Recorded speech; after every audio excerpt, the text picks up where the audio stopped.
Good morning, everyone. Namaste.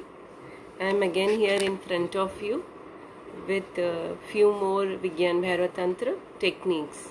So today we are going to understand few more beautiful techniques, and I have responded to a number of your messages, whomsoever is asked.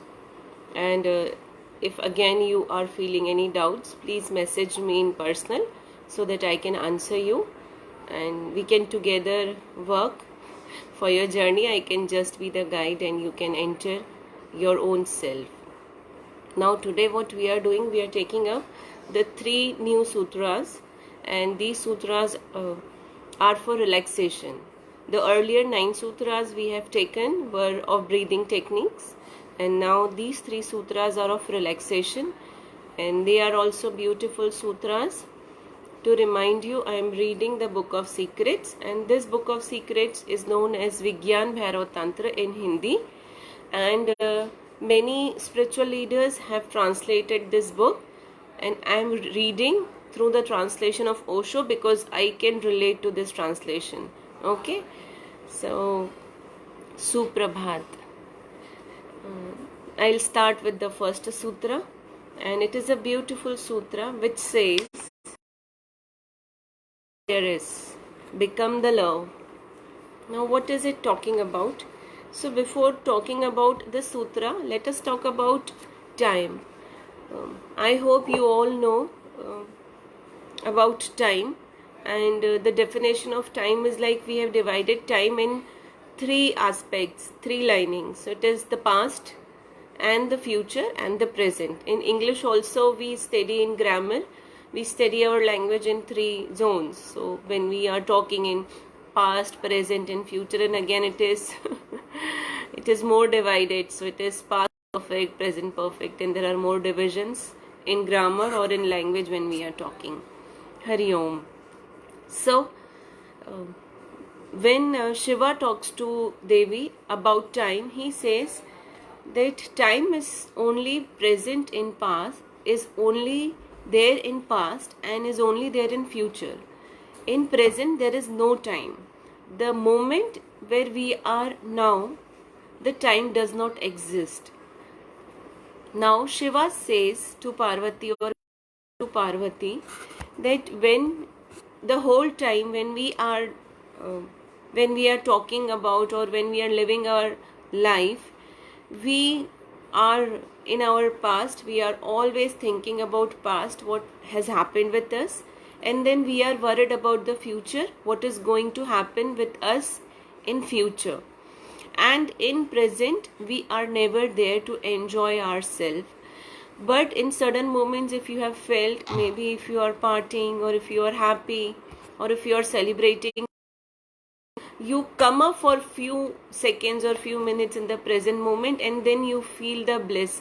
For example, if you go to some kirtan, or you are there with your friends, or you are celebrating and everyone is around you, so for that few moments, when for you the past and the future finishes off, you are in your present, and this is where the time is not there.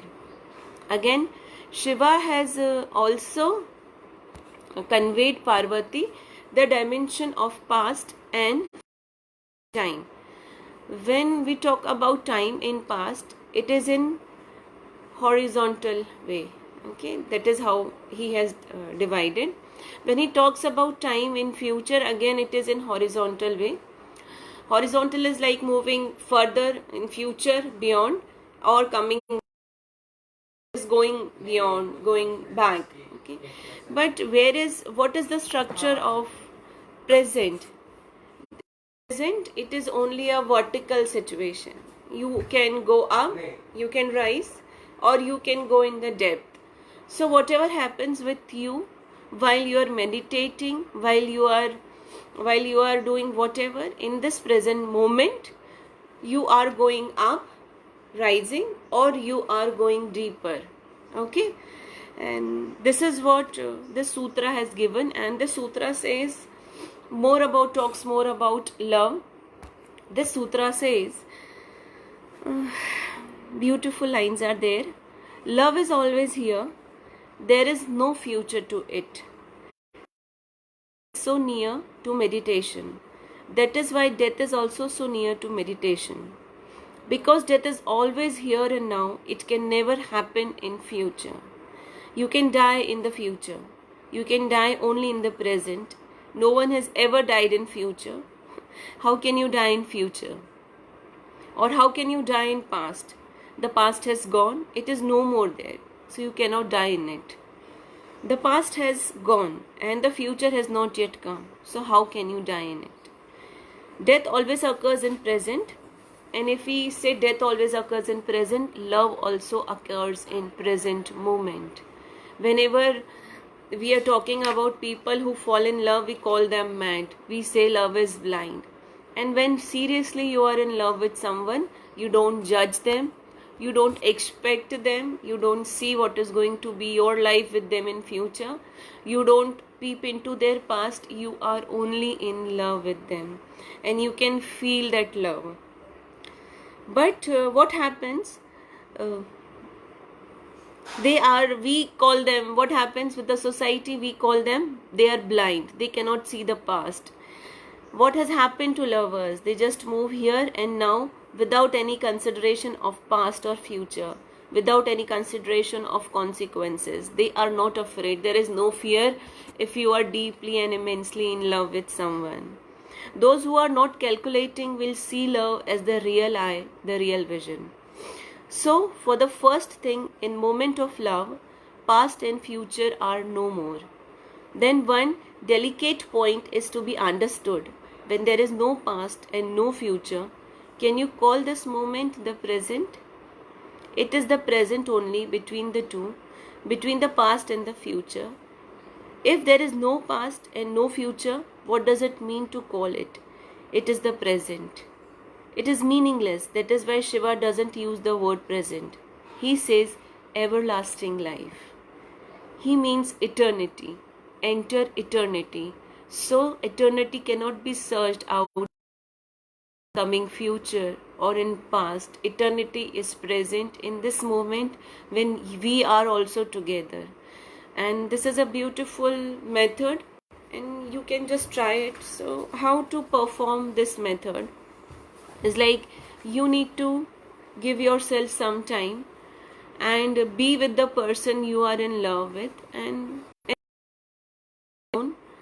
then be with yourself, because you can be most loving to yourself also, and feel the love for yourself now and here. Yes, so true, Pradeep ji.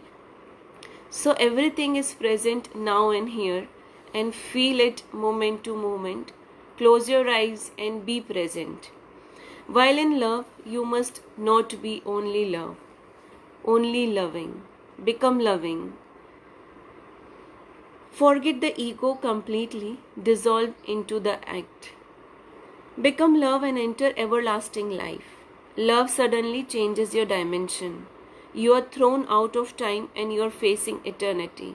Love can become a deep meditation, the deepest possible. Lovers have known sometimes what saints have not known, and lovers have touched the center which many yogis have missed. But it will be just a glimpse unless you transform your love into meditation. Tantra means this: transformation of love into meditation. Become love is the easiest natural door from where you can transcend this world, this horizontal dimension.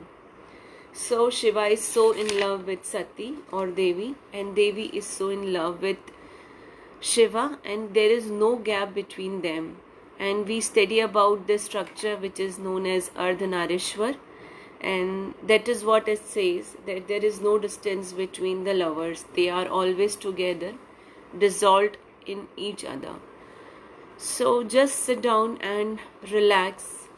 Or if you have the person, you are lucky to have that person whom you love. That's the best part. So just feel it. Don't assume anything which is going to be there in future. Or don't judge the person with you. What was the past with him? Please. If this moving is not momentary, and if this moving becomes meditative, that is, if you can forget yourself completely, and the lover and the beloved disappears, and there is only love flowing, then Shiva says everlasting life is yours. So here it is so simple. You just have to be in love, and love is a part of meditation. It is the same Shakti, Shiv Shakti energy. Yes, so true, Harsha. And Namaste, Ramakrishna Pandey 11th sutra is about, again, a relaxation technique. Close your senses, become stone-like. Now, what is this all about? So there is a beautiful anecdote which is given by Osho, and he has shared one moment which happened.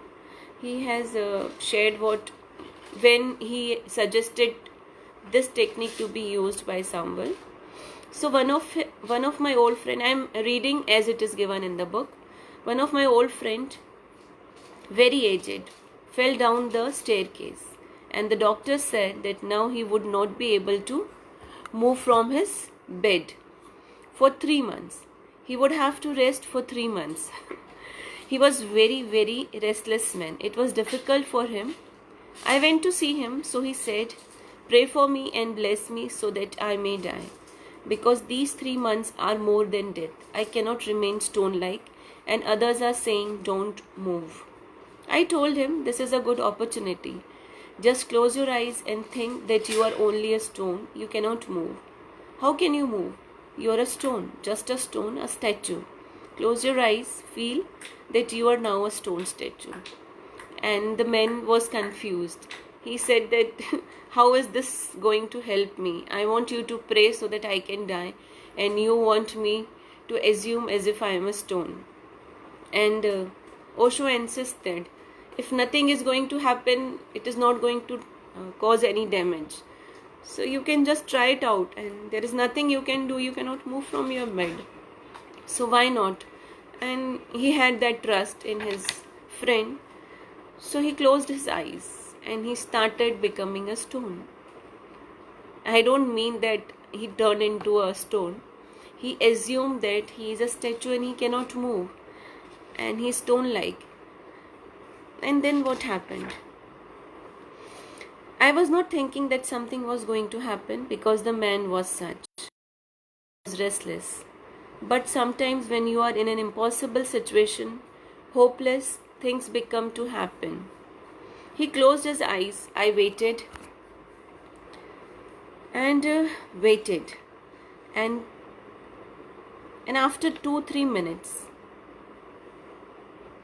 nothing happened, but he would not open his eyes.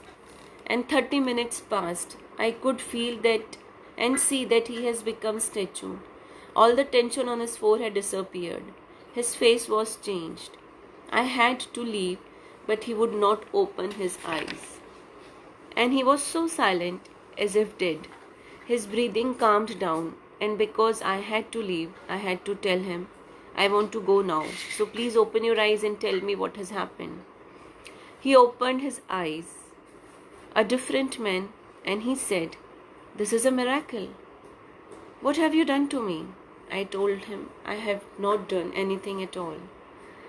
And then I'm just going to read what his experience was.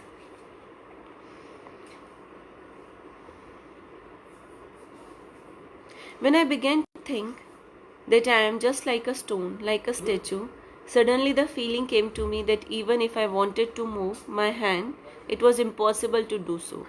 I wanted so many times to open my eyes, but I couldn't open them. And then I even became worried about what will you be thinking, but I couldn't move. And when every movement ceased, please friends, pay attention here, this is beautiful. Suddenly the world disappeared and I was alone, deep down in myself. Then the pain disappeared. There was severe pain. He could not sleep in the night without a tranquilizer, but the pain disappeared. I asked him how he felt when the pain was disappearing.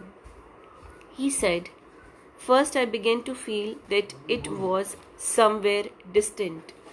The pain was there but very far away, as if happening to someone else. And then by and by and by, as if someone is going away, and away, you cannot see him, it disappeared." So, what happened? When he started feeling as if he's like a statue, all the pain, all the agony which he was having in his body disappeared. So I'm not going to say that dash yourself and suffer, have pain, and then think you are like a statue and and then the pain is going to disappear. No.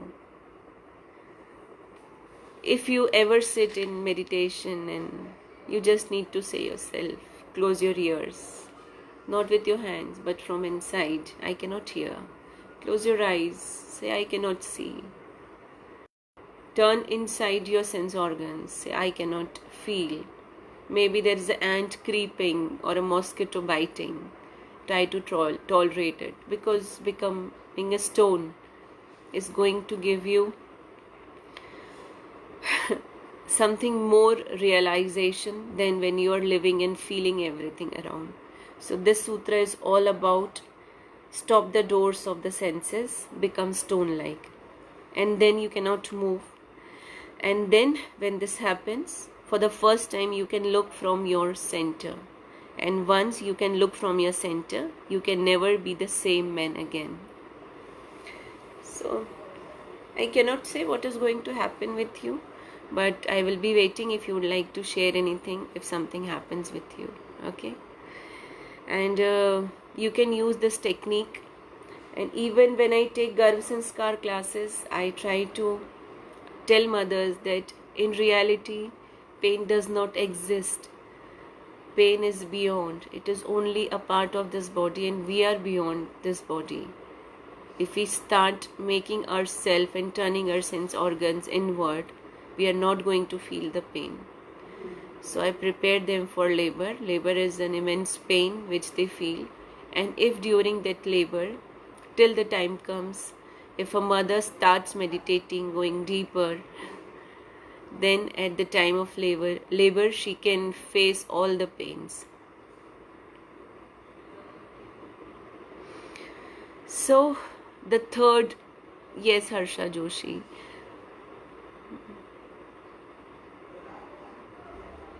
Yeah.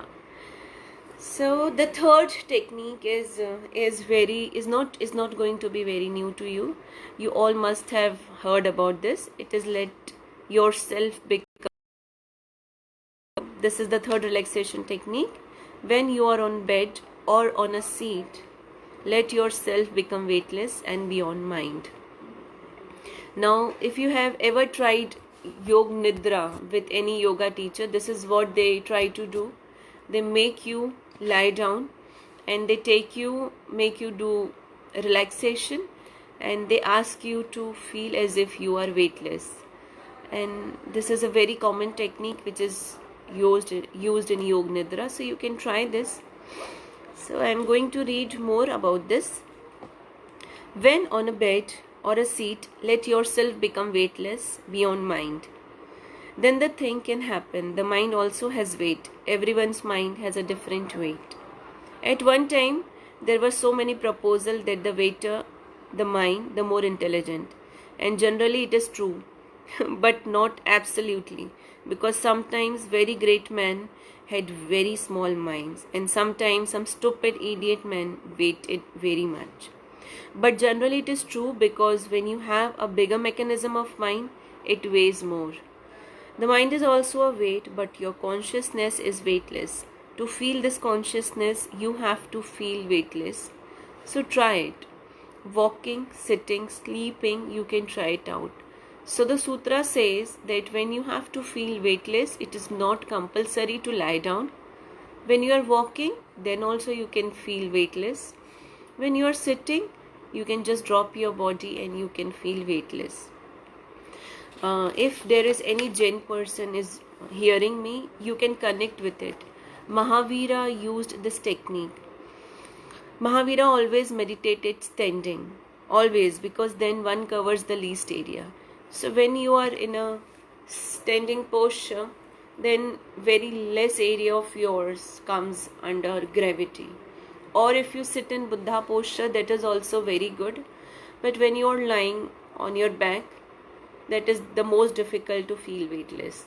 So you can try this while sitting in Buddha posture, keeping your back spine straight and relaxing yourself. And slowly what is going to happen? Your breathing is going to be lighter, and you have to visualize as if you are losing weight. And if you can relate, you must have known that Buddhist monk, they rise 4 feet, 2 feet when they meditate. And there has been recordings and videos of Buddhist monk in air while they are meditating. They don't use a wooden straw or something to fool you all. No, it is true. When you sit and you enter into deeper sadhana, you enter into a state where your body also becomes weightless, and you may rise with your own body. So friends, these were the 3 techniques of relaxation, and you can try them out. Again, if you are sticking to some technique which we have covered earlier, that's good. Or if you would like to go for these new techniques of relaxation, because though this is looking easier, but they are a bit difficult. And if life gives you an opportunity, because these are the 3 relaxation techniques. The first, you need to have love, or you feel love and then you are relaxed. The second is about being in present and now, and the third is about feeling weightless. So these 3 are relaxation, and you can try them out, and you can ping me and you can share your experiences. And if you are facing any problem, I'm always there to try my best. So I'm reading the last 2 paragraphs for summing it up. The weightlessness. Weightlessness is bodilessness. Then you transcend mind also. Mind is also a part of the body, part of matter. Matter has weight, you do not have any weight. This is the basis of this technique. Try any technique, but stick to it for a few days so that you can feel whether it is working or not.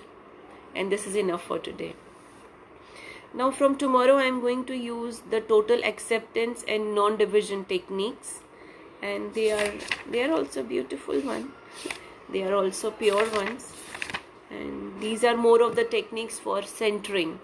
So we are going to catch along with the centering technique, and if you do follow any technique or if you stick to any technique, I really would like to hear from you all. Till then, bye, take care, namaste.